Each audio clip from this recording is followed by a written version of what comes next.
आप सभी को नमस्कार, शुभ प्रभात। सार्थक अपने का पॉइंट यूट्यूब चैनल आप सभी लोगों का हार्दिक स्वागत करता है। चैनल नए हैं, चैनल को सब्सक्राइब करके वीडियो को लाइक कर दीजिए, शेयर कर दीजिए। बेल आइकन दबा करके रख लीजिए ताकि आपको नोटिफिकेशन मिल जाए और आप उसे शेयर कर पाएँ। अभी तो शुरुआत करेंगे और फटाफट आप सभी लोग सारी अपडेट लेंगे, इसलिए चैनल को अधिक से अधिक लोगों में शेयर किया करें ताकि लोग जुड़ें और हमें लोगों का स्नेह और आशीर्वाद मिले। चलिए खबरों की शुरुआत कर लेते हैं। कल की तारीख में लोक सेवा आयोग में बड़ी गर्मागर्मी हुई। कल ये लग रहा था कि लोक सेवा आयोग एलटी ग्रेड जीएससी प्रवक्ता का विज्ञापन जारी कर सकता है और शाम की मैं वीडियो इसीलिए नहीं अपडेट कर पाया, आप लोगों को नहीं डाल पाया। तो उसकी वजह थी कि लोक सेवा आयोग से आते आते मुझे लगभग निकलते 6 बज गए, ठीक है ना। और सबसे बड़ी चीज़ ये होती है कि आप सभी लोगों को अपडेट लेना, जानकारियाँ एकत्रित करना वास्तविकता में एक बहुत बड़ी चुनौती होती है। क्यों? क्योंकि अधिकारियों के माध्यम से जो अपडेट प्राप्त होती है उन अपडेट को इतनी सहजता से नहीं प्राप्त होता है, ठीक है ना। अधिकारियों के चक्कर लगाने पड़ते हैं, ठीक। और आप सभी लोगों की समस्याओं को लेकर के इंतजार भी करना पड़ता है। कभी कभी ये इंतजार 4 से 5 घंटे का हो जाता है। लेकिन ऐसा भी नहीं है कि मतलब 4-5 घंटे का वेट करने के बाद अगर आप अधिकारियों से मिल रहे हैं तो आप उससे टोन में बात कर सकते हैं, बिल्कुल भी नहीं। अगर आपने थोड़ी सी भी जो है मतलब गर्मागामी दिखाई तो जाहिर बात है अधिकारी आपकी कोई बात नहीं सुनेगा। सीधी सी चीज़ है, आप जो ज्ञापन देंगे तुरंत ही फाड़ करके फेंक देंगे, कोई मतलब नहीं होता, ठीक है ना। अधिकारियों से बड़ी शालीनतापूर्ण ढंग से बात करनी पड़ती है और अपने अंदर वो कॉन्फिडेंस होना चाहिए। हम जो विद्यार्थियों की समस्याएं लेकर के आए हैं वो समस्याएं वास्तविकता में गंभीर है, जिसकी वजह से मैंने आपको 4 घंटे वेट किया है।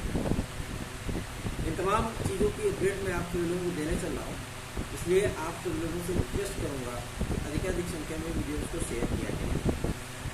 पहली महत्वपूर्ण अपडेट है कि कल की गर्मागर्मी को देख करके लग रहा था कि लोक सेवा आयोग किसी भी वक्त एलटी ग्रेड जैसे प्रवक्ता का विज्ञापन जारी कर सकता है। लेकिन सचिव महोदय से वार्ता करने के बाद ये पता चला कि आरओ और पीसीएस ये 2 परीक्षाओं को लेकर के आयोग में जो है मतलब सामंजस्य नहीं बैठ पा रहा। आयोग ये नहीं कंफर्म कर पा रहा है, ये नहीं क्लियर कर पा रहा है कि हम पहले आरओ कराएं, पहले हम पीसीएस 2024 में कराएं, क्योंकि दोनों की प्रारंभिक परीक्षा है। इसकी वजह से एपीएस का मेंस भी आप लोगों का डट गया है, ठीक है ना। नहीं तो अभी तक एपीएस का मेंस आप लोगों का निपट गया होगा, वो भी आगे बढ़ गया। तो ऐसी परिस्थितियों में जाहिर सी बात है कि स्वविवेक ही काम आता है। उन्होंने कहा कि इस पर हम लोग चर्चा कर रहे हैं कि हमें कौन सी परीक्षा एजेंसियां चुननी है, इसके माध्यम से कौन सी परीक्षा हम जो है सबसे पहले करा। जब उनसे एलटी ग्रेड जीएससी प्रवक्ता और खंड शिक्षा अधिकारी के बारे में पूछा गया तो उन्होंने कहा कि अपडेटेड नियमावली का पत्रांक हमें प्राप्त हो चुका है और शैक्षिक आर्ताओं जैसा कोई भी विवाद अवशेष नहीं है, सारी चीज़ें क्लियर हो गई हैं।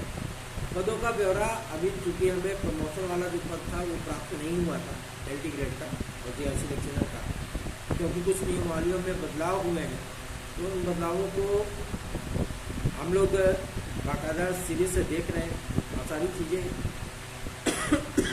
क्लियर कंफर्म करने के बाद आप लोगों का विज्ञापन वो क्रम से जारी किया है। आप लोगों की काफ़ी दिनों की प्रतीक्षा रही है। वास्तविकता में 2018 के बाद एलटी ग्रेड की कोई वैकेंसी नहीं है ना। तो इतना समय बीतने के बाद अगर विद्यार्थी एलटी ग्रेड जीएससी प्रवक्ता का विज्ञापन मांग रहे हैं तो कोई गलत नहीं मांग रहा, ठीक है ना।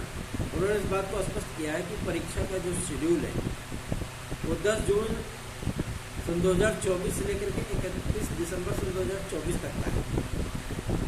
इस बीच आयोग की तरफ से आप सभी लोगों को 6 परीक्षाओं का आयोजन देखने के लिए मिलेगा, ठीक है ना। 6 परीक्षाएं, इन 6 परीक्षाओं में लगभग 5 परीक्षाएं आप सबकी सबसे महत्वपूर्ण होगी, जिसमें आप सभी लोगों का RO PCS 2024, LT grade GSC प्रवक्ता और खंड शिक्षा अधिकारी सम्मिलित।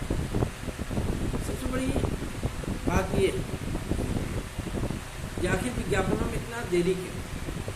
इस पर सचिव महोदय ने इस बात को स्पष्ट किया है कि विज्ञापनों में देरी सिर्फ ऐसा नहीं कि उसके लिए लोक सेवा आयोग की जिम्मेदार है। शासन स्तर पर कई बार रिमाइंडर भेजे जाने के बाद जब हमें क्लियरेंस मिला तब तक चुनावी आचार संहिता लागू हो गई, ठीक है ना।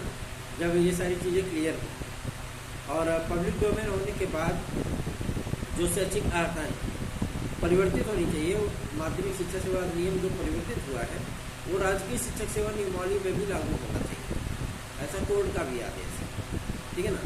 तो अब इन सारी चीज़ों का संशोधन और नियमावली को अपडेट करने की प्रक्रिया वो अपर सचिव स्तर पर चल रही है और जैसे ये सारी चीज़ें हमारी कन्फर्म होती क्लियर होती है अब तत्काल विज्ञापन जारी करना है, क्योंकि हमें भी पता है कि लगभग विज्ञापनों में लगभग 15 से 18 लाख आवेदन आए आपके एलटी ग्रेड के लिए, ठीक है।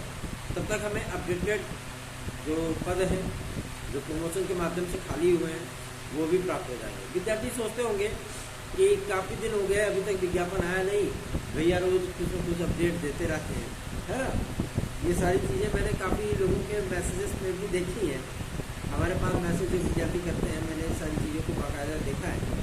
मैं आप सभी लोगों को बता दूँ कि सिस्टम और अधिकारियों से वार्ता करने में आपका भाई कभी भी पीछे नहीं हटता है, ठीक है ना।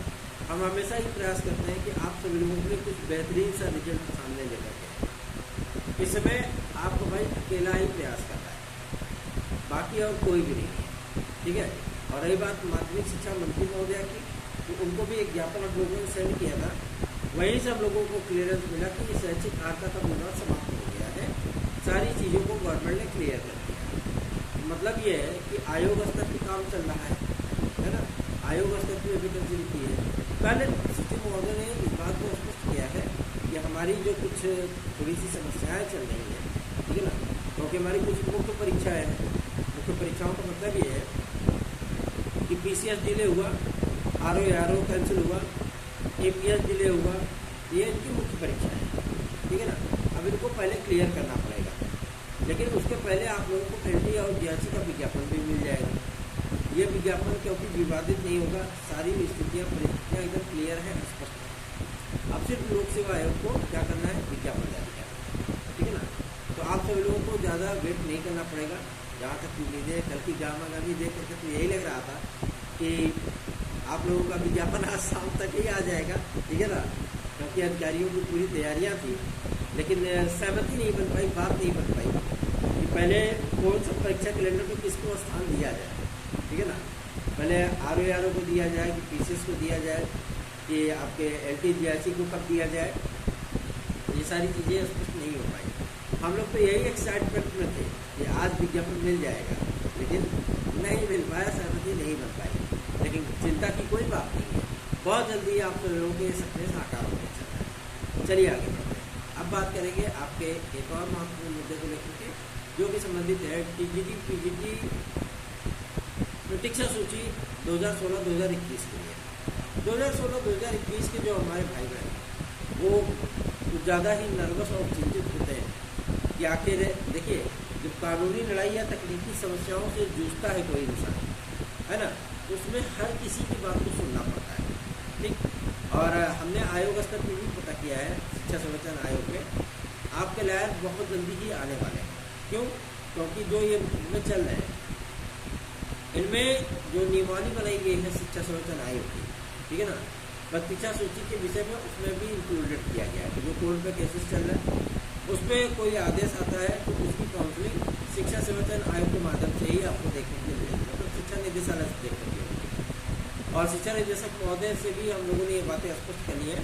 उन्होंने कहा कि लायर की नियुक्ति बहुत जल्दी गवर्नमेंट करने कर रही है, उसके बाद हम ऑर्डर रिसीव करेंगे और विद्यार्थियों को नियुक्तियाँ देना स्टार्ट करेंगे, ठीक है। अभी एक मामला आप सभी लोगों का हो गया था, जनरल PCT पर OBC SC ST का नियुक्ति का मामला, उसको आज की तारीख में शिक्षा निदेशालय के माध्यम से डबल बेंच में, डिवीजन बेंच में चुनौती दी जा रही है, ठीक है। आज याचिका फाइल हो जाएगी और आप सभी लोगों का यह मामला चलेगा। उसके बाद जो हम लोगों की याचिका पड़ी हुई है TGT PGT 2016-2021 की, उस पर हेयरिंग कंटिन्यू हो जाएगी, ठीक है ना। तो आप लोगों को चिंतित होने की आवश्यकता नहीं है। आप लोग विजयश्री के बिल्कुल नज़दीक पहुंच चुके हैं। ये जान लीजिए कि दरवाजे पर खड़े हैं, बस विजयश्री आप लोगों का तिलक लगाने चल रही है, ठीक है। हम जानते हैं कि बहुत से विद्यार्थियों का हमने भला किया है, कल्याण किया है, लेकिन बहुत से विद्यार्थी जब अपना मंजिल प्राप्त कर लेते हैं, अपना मकसद प्राप्त कर लेते हैं, वो विद्यार्थी बिल्कुल भी भूल जाते हैं। 2021 टीजीटी पीजीटी में जिन 27 विद्यार्थियों को नियुक्तियाँ मिली, उन विद्यार्थियों ने जब तक उनको नियुक्तियाँ नहीं मिली थी तब तक वो रोज़ कुछ ना कुछ जो है मैसेज करते थे, बात कभी होता था बातचीत करने की कोशिश करते थे, लेकिन जैसे ही उनके हाथ में ज्वाइनिंग लेटर आया वो गायब हो गए, फिर दोबारा दिखे नहीं। लेकिन आज इस चीज़ की संतुष्टि है कि नहीं, कम से कम तो उनका भी दिल इस चीज़ को मानता होगा। क्यों? क्योंकि उनको लगा कि भैया हम लोगों को जो है मतलब हमारा लोग का काम करा दिया है, कहीं लायर की फीस न मांग ले, है ना। इसीलिए उन्होंने क्या किया कि गायब हो गए वो पूरी तरीके से। ठीक है, कोई बात नहीं, आप केस जीते हैं भाई, हमें तो लायर की फीस देनी पड़ेगी ना, है ना। उन्होंने तो वो हमको जानते हैं, आपको थोड़ी नहीं जानते हैं, वो हमें जानते हैं ना, वो हमको ही पकड़ेंगे, है ना। तो इसलिए हमको भाई फीस देना तो बनता है। आप नहीं दिए, हम देंगे, अपनी जेब से देंगे भाई, हम अपना व्यवहार तो नहीं खराब करेंगे। इसलिए कहता हूँ कि जो विद्यार्थी, जो भाई बहन हमारे साथ जुड़ रहे हैं या जुड़ने की चाहत रखते हैं, आप सभी लोगों को गोल्डन अपॉर्चुनिटी मिल रही है। आप हमारी याचिका से जुड़िए, इसका सीधा लाभ आप सभी लोगों को होगा। टीजीटी पीजीटी 2016-2021 के विद्यार्थियों को निराश नहीं होना पड़ेगा। अगर आप लोग ये सोच रहे हैं कि प्रतीक्षा सूची आएगी उसमें हमारा हो जाएगा, तो आप सभी लोग याचिका में जुड़ करके अपनी इस संभावनाओं को 100% में कन्वर्ट कर सकते हैं। कैसे? 9721-4785 इस व्हाट्सएप नंबर पर आप हमसे संपर्क करिए, अपने डॉक्यूमेंट सेट करिए और हमारे साथ जुड़ जाइए। चलिए आगे बढ़ते हैं। अब बात करेंगे आपके टीजीटी पीजीटी 2016-2021 की तो बात हो गई, अब 2022 की बात कर लेते हैं। सबसे पहली परीक्षा आप सभी लोगों को प्रतियोगी जीवन में मिलने चल रही है टीजीटी पीजीटी 2022 की। ये परीक्षा आप सभी लोगों की जुलाई के तृतीय सप्ताह में आयोजित होगी, ठीक है ना। इसमें लगभग सहमति बन चुकी है। सेंटरों का के लिए जो पत्र जारी होना है वो आप सभी लोगों को सोमवार तक मतलब वो जारी कर दिया जाएगा। शिक्षा संचालन आयोग के माध्यम से सेंटरों का ब्यौरा मांग लिया जाएगा कि कहाँ सेंटर बना रहे हैं। क्यों? क्योंकि इस बार मंडल स्तर पे मतलब मंडल मुख्यालयों पर पेपर होना है, पूरे 75 जिलों में सेंटर नहीं बनाए जाने हैं, इसलिए थोड़ा सा आयोग भी अपना पैना नज़र रखा है इसमें। आप सभी लोगों को मैं ये भी बता दूँ कि ये परीक्षा आप सभी लोगों की जुलाई में 101% कंप्लीट होने चलेगी। उसके पहले 15 जुलाई के पहले आप सभी लोगों का असिस्टेंट प्रोफेसर विज्ञापन संख्या 51 ये आप सभी लोगों की क्लियर होगी, कंफर्म होगी, मतलब इसकी परीक्षा करा दी जाएगी। ये आयोग की पहली परीक्षा होगी। उसके बाद आप लोगों को टीजीटी और पीजीटी देखने को मिलेगा। टीजीटी पीजीटी में जिन पदों की बढ़ोतरी हुई है 2022 में, उन पदों का कैटेगरी वाइज डिवाइडेशन स्टार्ट हो चुका है और बहुत जल्दी ही आपको इस संबंध में शिक्षा संचालन आयोग के माध्यम से एक संक्षिप्त विज्ञप्ति भी देखने के लिए मिलेगी। ये बात भी कंफर्म हो गई है कि आप सभी लोगों का कंप्यूटर साइंस का जो एक विषय है वो टीजीटी में सम्मिलित कर दिया गया है। नए विज्ञापनों में आप सभी लोगों को ये वैकेंसी भी देखने के लिए मिलेगी, ये सब्जेक्ट भी देखने के लिए मिलने वाला है। इसलिए आप सभी लोग चिंतित बिल्कुल मत होइए। आहर्ताओं में व्यापक स्तर पर बदलाव हुआ है। सभी विषयों के लिए बीएड की डिग्री को अनिवार्य कर दिया गया है और साथ ही साथ प्रवक्ता लेवल पर भी आप लोगों को बीएड की डिग्री फेस करनी पड़ेगी। लेकिन यहाँ पे परसेंटेज जैसा कोई मामला शेष नहीं है।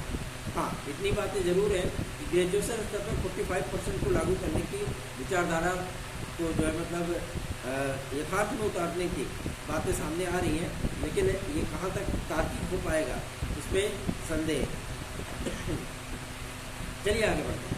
अब बात करेंगे आपके यूपी कांस्टेबल की भर्ती परीक्षा को लेकर। यूपी कांस्टेबल की जिस तरीके से एग्जाम सेंटर के पूरे ब्यौरे मांगे गए थे, उसमें शासन ने थोड़ा सा कह दिया, थोड़ा स्पीड को थोड़ा सा स्लो करिए और ये परीक्षा आप सभी लोगों की जुलाई के तृतीय सप्ताह या अगस्त में यह प्रस्तावित है, ठीक है ना। 15 अगस्त के पहले आप लोगों का यूपी कांस्टेबल का पेपर हो जाएगा। और सेंटरों का निर्धारण जो हुआ था, बहुत से सेंटर मिले भी हैं पुलिस उन्नति बोर्ड को, और उस पर जो है स्क्रूटनिंग का काम चल रहा है। सारे सेंटरों का लेखा जोखा प्राप्त करने के बाद वहाँ की सुविधाएँ जांची जा रही है, क्या चीज़ें हैं, कैसे है, ठीक है ना।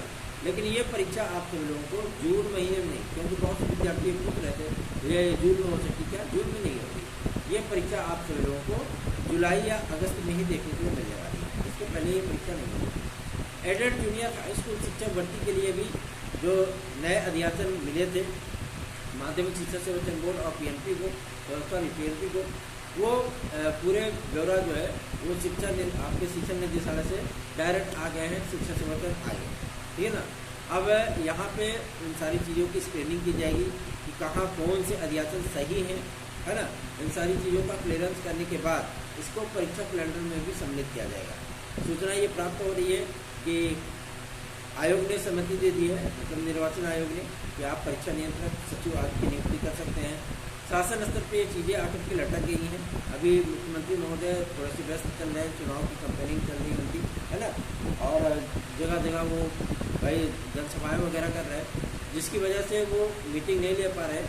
उसके बाद नियुक्ति का आदेश जारी हो जाएगा। उम्मीद की जा रही है कि बुधवार तक आप सभी लोगों के लिए आयोग में सचिव और परीक्षा नियंत्रक की नियुक्ति हो जाए। ठीक है, ये चीज़ें क्लियर हो जाएंगी। उसके बाद कार्यों को सुचारू रूप से लागू कर दिया जाएगा। अभी फिलहाल जो विलय का नोटिस था वो गवर्नमेंट की तरफ से जारी हो गया है। साथ ही साथ मैं आप सभी लोगों को बता दूं कि जो धन आवंटन करना था, मतलब कंप्यूटर वगैरह के लिए, ये सब काम के लिए, स्टेशनरी वगैरह के लिए, ठीक है ना, और ये सारी चीज़ें वो कंफर्म कर दी गई हैं गवर्नमेंट की तरफ से। निर्वाचन आयोग से आदेश लेकर के, निर्देश लेकर के वो सारा फंड जो है वो जारी कर दिया गया है। तो अब इसमें आप लोगों के कार्यों को बहुत ही वजह से आगे बढ़ाया जा रहा है। सबसे पहला जो आप लोगों का टारगेट रखा जाएगा कि फाइलिंग को एक जगह एकत्रित किया जा रहा है, और शिक्षा सेवा चयन आयोग की वेबसाइट भी बहुत जल्दी आप लोगों के सामने खुल करके आ जाएगी। आप उस पर पदों का पूरा ब्यौरा वगैरह सब कुछ देख पाएंगे, ठीक है ना। कल शिक्षा सेवा चयन आयोग भी हम सभी लोग गए थे और ये सारी चीज़ें हम लोगों ने स्पष्ट की हैं। तो आयोग के सदस्यों का यही स्पष्ट कहना है कि हम लोग जो प्रस्तावित परीक्षाएँ हैं, जो पेंडिंग परीक्षाएँ हैं, उन परीक्षाओं को जुलाई अगस्त में कराने की पूरी तैयारी कर रहे हैं। तो आप लोग निश्चित बेफिक्र होकर के चैनल को सब्सक्राइब कर लीजिए, वीडियो को लाइक कर दीजिए और शेयर जरूर कर दिया करिए। बीएड वर्सेस बीटीसी, बहुत से विद्यार्थी इस बात को लेकर के चिंतित हो गए हैं कि कहीं अगर सॉलिसिटर जनरल नहीं आए तो। आप लोगों को मैं बता दूं, सोमवार को ये आप सभी लोगों की फाइनल ईयर होगी, ठीक है, और इसमें सॉलिसिटर जनरल उपस्थित रहेंगे। ब्रिज कोर्सेज के लिए जो गवर्नमेंट ने अपना प्लान तैयार किया है, जो केंद्र सरकार ने जवाब तैयार किया है, ये सारी चीज़ें आंकड़े प्रस्तुत किए जाएंगे शुक्रवार तक, ठीक है ना। शुक्रवार तक जमा कर दिया जाएगा सुप्रीम कोर्ट में कि केंद्र सरकार क्या जवाब देना चाहती है, और उस जवाब को डिफेंड करने के लिए वहाँ पे महान्यायवादी महोदय वो उपस्थित रहेंगे। बीएड डिग्री धारकों की एकमात्र उम्मीद है, हम सभी लोगों की याचिकाओं पर यही है कि वहाँ पे महान्यायवादी महोदय आएँ और बीएड डिग्री धारकों का पक्ष रखें। हम लोगों की कोशिश भी यही है, लगातार हम लोग पत्र भी उनको भेज रहे हैं कि सर आप ज़रूर आएँ सोमवार को, ताकि हम लोगों की विजयश्री सुनिश्चित हो सके। बहुत से गामा-गामी का माहौल बन गया है, काफ़ी सारे लोग इसमें आपदा में अवसर तलाश रहे हैं, है ना। तो इस आपदा को अवसर में नहीं बदलने देना है। इस आपदा का भरपूर तरीके से निस्तारण करा करके बीएड एनपीआरटी को लेकर के जो ब्रिज कोर्स का मामला फंसा हुआ है, उन सारी चीज़ों को क्लियर कराना है और फाइनल करा करके आप सभी लोगों को पीआरटी में सम्मिलित कराना है। आप सभी लोग भी अधिकाधिक संख्या में वीडियोस को शेयर किया करिए और बीएड डिग्री धारकों को साथ में जोड़िए, ताकि हम सभी लोगों का भी उत्साह बढ़ सके। ये जान लीजिए कि आयोग में गामा-गामी शुरू हो चुकी है, मतलब LTGIC खंड शिक्षा अधिकारी या आप सभी लोगों का एग्जाम शेड्यूल ज़्यादा दूर अब नहीं है, इसलिए परेशान मत होइए, निश्चिंत रहिए। हम एक प्रोफेशनल यूट्यूबर होते तो आप सभी लोगों के लिए अपडेट लेने के लिए नहीं जाते, हम भी वीडियो बना करके डालते, लेकिन ऐसी परिस्थितियाँ नहीं होती हैं। हमारे चैनल पर चाहे एक वीडियो पड़े, चाहे 2 पड़े, चाहे 5 पड़े, चाहे एक भी ना पड़े, कोई दिक्कत नहीं है ना। और बहुत से विद्यार्थी वीडियो का इंतज़ार करते रहते हैं, पूछते रहते हैं भैया आज साहब की वीडियो नहीं है। हम जब उनको बता देते हैं, क्योंकि वो भी जान जाते हैं हमारा थोड़ा सा तबीयत भी नहीं सही चल रहा है। तो आप सभी लोगों को मैं बता दूं, सब कुछ सकारात्मक है, पॉजिटिव है। जितना आप लोगों ने इंतज़ार किया उतना ही मीठा फल आप सभी लोगों को प्राप्त होने चल रहा है। तो आपको चिंतित होने की आवश्यकता नहीं है। चैनल को सपोर्ट करिए, अधिकाधिक संख्या में वीडियोज़ को शेयर और लाइक जरूर किया करिए। धन्यवाद, आप सभी का दिन शुभ हो।